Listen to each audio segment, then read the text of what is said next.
सभी भक्तों को श्री शिवाय नमस्तुभ्यम। आज हम आपको बताने वाले हैं कारकोटेश्वर महादेव का उपाय और आपकी मनोकामना पूर्ण करने के लिए 3 बेलपत्र और एक दीपक वाला उपाय। कब करने हैं ये उपाय, कैसे करने हैं और आपकी जो मनोकामना है उसको पूर्ण आप कैसे करोगे प्रदोष के दिन। चलिए तो वीडियो शुरू करते हैं। वीडियो शुरू करते ही सभी भक्तों को श्री शिवाय नमस्तुभ्यम। अब आपको करना कब है ये उपाय आपको करने हैं प्रदोष को। प्रदोष कब पड़ रही है? प्रदोष पड़ रही है 4 अक्टूबर को और ये है शनि प्रदोष। इस शनि प्रदोष के दिन पहला उपाय आपको कैसे करना है, तो 3 बेलपत्र आपको ले लेने हैं। इसमें कितने बेलपत्र लेने हैं? 3 बेलपत्र ले लेने हैं। साथ में लेना है 1 कलश जल और आपको इसके साथ में लेना है एक दीपक। अब ये जो दीपक आप तो चाहे मिट्टी का ले सकते हो, चाहे आटे का ले सकते हो। इस दीपक में आपको लगानी है 2 बाती। कितनी बाती? 2 बाती। एक तो लंबी बात लगेगी इसके अंदर और वो लंबी बात आप स्वयं अपने हाथ से बना के लगाना और एक लगाना गोल बात। तो दीपक में एक बात लगेगी गोल और एक बात लगेगी लंबी। अब आपको प्रदोष के दिन प्रदोष काल में जाना है भगवान शंकर के मंदिर में। प्रदोष काल कौन सा होता है? वही जब सूर्य अस्त हो, तो सूर्य अस्त होने का जो समय है, सूर्य अस्त होने का समय से 1 घंटा पहले और 1 घंटा बाद में, जो भी आपके यहाँ पे समय है सूर्यास्त होने का, उस समय से आप 1 घंटा पहले और 1 घंटा बाद में जो समय प्रारंभ होता है वो समय कहलाता है प्रदोष काल का। ये 2 घंटे का समय रहेगा। आप जाइए प्रदोष के दिन प्रदोष काल में और फिर उपाय करके आइए। तो सबसे पहले जो 3 बेलपत्र है आपके पास में, वो 3 बेलपत्र में से आपको पहला बेलपत्र समर्पित करना है अपनी कामना करते हुए। और अपनी कामना करते हुए पहला बेलपत्र कहाँ समर्पित करना है? नंदी जी के ऊपर। और नंदी जी के ऊपर भी कहाँ पर करना है? तो जानते हो आप, जैसे ये नंदी जी की पीठ है, इसमें थोड़ा सा उठा हुआ भाग होता है। जैसे कि ये रहा वो थोड़ा सा उठा हुआ भाग। ये जो भाग आप देख रहे हैं, आपको दूसरी इमेज में दिखाते हैं हम। तो इसमें आप देख सकते हैं ये जो उठा हुआ भाग है, इस उठे हुए भाग पर आपको पहला बेलपत्र समर्पित करना है। इस उठे हुए भाग पर आपको पहला बेलपत्र इस प्रकार से समर्पित करना है कि बेलपत्र की डंडी भगवान शंकर की तरफ हो। पहला बेलपत्र अपनी कामना करके यहाँ समर्पित करना। दूसरा जो बेलपत्र आप समर्पित करोगे वो करोगे माँ आद्य शक्ति, माँ जगत जननी, माँ पार्वती के हस्तकमल पर। माता आद्य शक्ति के हस्तकमल पर आपको दूसरा बेलपत्र समर्पित करना है, माँ पार्वती वाले स्थान पर। और बेलपत्र समर्पित करते समय आपको अपनी कामना बोलनी है। इसके बाद में तीसरा जो बेलपत्र आप समर्पित करोगे वो करोगे शिव जी पर। अब शिव जी पर जब बेलपत्र आप समर्पित करने वाले हो तो इसकी डंडी आपको आपके विपरीत में रखनी है। तीसरा बेलपत्र अपनी कामना करते हुए आपके मन की जो भी अभिलाषा है, जो भी दुख है, उस दुख का निवारण करने के लिए शिव जी को बोलते हुए तीसरा बेलपत्र यहाँ समर्पित कर दो। अब जो आपके पास में दीपक है, उस दीपक को आपको 20 सेकेंड 30 सेकेंड के लिए एक स्थान पर रखना है। कौन से स्थान पर? ये जो स्थान आप देख रहे हो भगवान शंकर के चरण, और ये जो स्थान देख रहे हो नंदी जी, ये जो बीच में स्थान है, इस स्थान पर आपको वो दीप प्रज्वलित करके रखना है।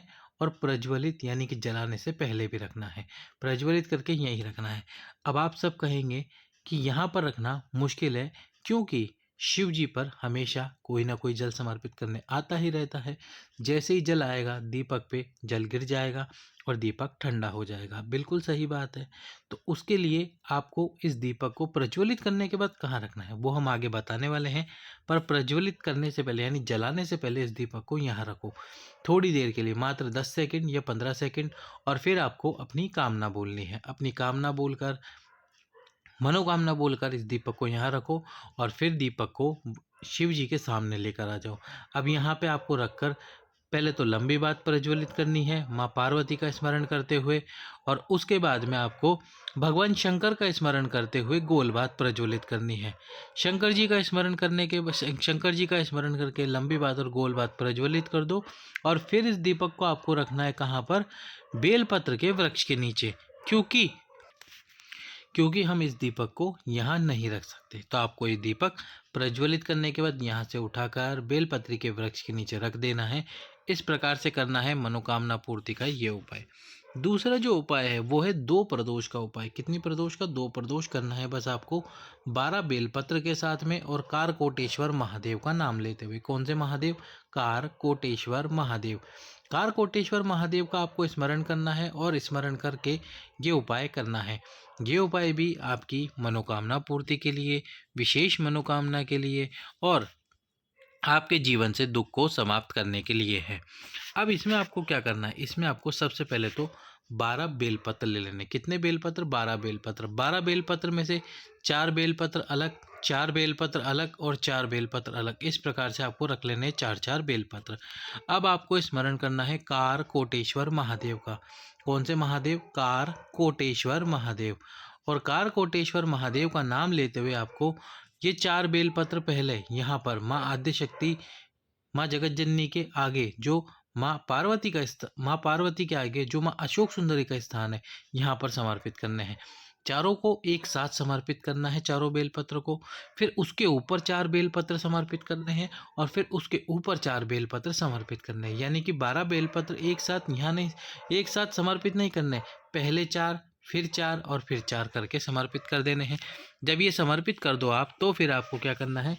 भगवान शंकर के शिवलिंग में जाना है। शिवलिंग के पीछे की तरफ जाना है, दक्षिण दिशा की तरफ, और यहाँ खड़े होकर कारकोटेश्वर महादेव का स्मरण करते हुए कलश से जल समर्पित करना है शिवलिंग के ऊपर, अपनी कामना करते हुए। केवल 2 प्रदोष आपको ये उपाय करना है। 2 प्रदोष उपाय करो और अपनी कामना बोलो। बाबा से प्रार्थना करके प्रदोष के दिन, प्रदोष काल में उपाय कर कर आओ। बाबा आपकी मनोकामना को ज़रूर पूर्ण करेंगे। तीसरा उपाय। अब तीसरा जो उपाय है वो है आपकी सभी परेशानियों के लिए। सभी यानी कि चाहे आप किसी रिजल्ट का वेट कर रहे हो, या जीवन में कोई दुख तकलीफ हो, या आपकी कोई कामना हो, या आपकी कोई मनोकामना हो, या फिर आप किसी भी प्रकार की किसी भी समस्या से जूझ रहे हों, तो उसके लिए आपको प्रदोष के दिन 1 कलश जल ले लेना है। अब इस 1 कलश जल में आपको डालने हैं 5 चावल के दाने, 5 मूंग जो साबुत मूंग आती है वो, 1 गुड़ का टुकड़ा यानी एक छोटा सा गुड़ का टुकड़ा डाल देना है इसके अंदर, और डालना है आपको 1 शमी पत्र और 1 बेलपत्र।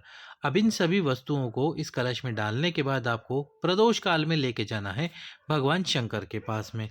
प्रदोष काल में भगवान शंकर के पास में ले जाकर उस कलश को दोनों हाथ में पकड़कर भगवान शंकर के शिवलिंग पर समर्पित करना है, और जो आपकी कामना है, या जिस भी कामना के लिए, या जिस भी परेशानी के लिए, तकलीफ के लिए आप इस उपाय को कर रहे हैं, उसका स्मरण करते हुए शिव जी पर समर्पित करना।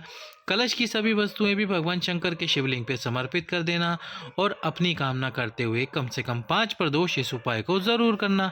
सभी भक्तों को श्री शिवाय नमस्तुभ्यम। वीडियो लाइक करके, चैनल सब्सक्राइब करके शेयर करना। हर हर महादेव।